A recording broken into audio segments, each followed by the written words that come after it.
বহুত ডাঙৰ অপৰাধ আৰু তেওঁ অকল পাকিস্তানে যোৱা নাই, পাকিস্তানৰ সেনা বাহিনীৰ ব্যক্তি এজনকো লগ কৰিছিল।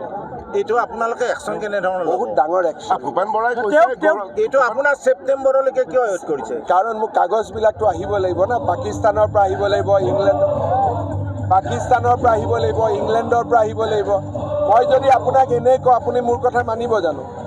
ভূপেন বৰাই কালি যদি মই এনেই কৈ দিওঁ যে তেওঁ পাকিস্তান গৈছিলে অমুক তাৰিখে, আপোনালোকে মানিব জানো? আপোনালোকেতো প্ৰমাণ খুজিব। ভূপেন বৰাই কৈছে যে 10 ছেপ্টেম্বৰ আগতে প্ৰত্যাহ্বান জনাব নালাগে, এইটো মই দিমেই। আৰু সেইটো আৰু হিমন্ত বিশ্ব শৰ্মাই যি কয় কৰে আৰু এইটোৰ ওপৰত বহুত ডাঙৰ একশ্যন হ'ব। যদি আমিনুল ইছলামক আমি জেলত থ'ব পাৰোঁ, ইটো খালি পাকিস্তান ভাল বুলিহে কৈছিল, যোনে পাকিস্তান গৈ আহিলে তাৰ ওপৰত আৰু কিমান ডাঙৰ একশ্যন হ'ব। এতিয়ালৈকেতো এজনে মই কলা পতাকা তলা পতাকাৰ কথা নকওঁ, একশ্যনটো মই নিজেই ল'ম। 10 ছেপ্টেম্বৰ মই ডেট দিছোঁ না, প্ৰথমটো কাৰণ তেওঁক ভাল পাওঁ, অসমত পেপাৰ টেপাৰ আছেতো, গতিকে অলপমান প্ৰমাণখিনি ষ্ট্ৰং দিব লাগিব।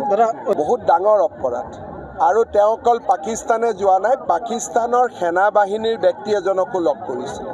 এইটো আপোনালোকে একশ্যন কেনেধৰণৰ? বহুত ডাঙৰ একশ্যন। ভূপেন বৰাই এইটো আপোনাৰ ছেপ্টেম্বৰলৈকে কিয় ৱেইট কৰিছে? কাৰণ মোক কাগজবিলাকতো আহিব লাগিব না, পাকিস্তানৰ পৰা আহিব লাগিব, পাকিস্তানৰ পৰা আহিব লাগিব, ইংলেণ্ডৰ পৰা আহিব লাগিব।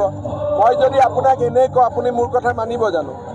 ভূপেন বৰাই কালি যদি মই এনেই কৈ দিওঁ যে তেওঁ পাকিস্তান গৈছিলে অমুক তাৰিখে, আপোনালোকে মানিব জানো? আপোনালোকেতো প্ৰমাণ খুজিব।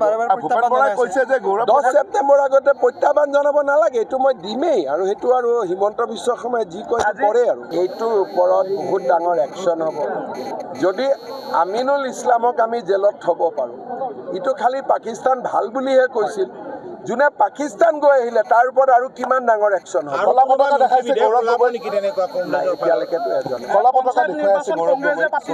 মই কলা পতাকা তলা পতাকাৰ কথা নকওঁ, একশ্যনটো মই নিজেই ল'ম। 10 ছেপ্টেম্বৰ মই ডেট দিছোঁ না, প্ৰথমটো কাৰণ তেওঁক ভাল পাওঁ, অসমত পেপাৰ টেপাৰ আছেতো, গতিকে অলপমান প্ৰমাণখিনি ষ্ট্ৰং দিব লাগিব।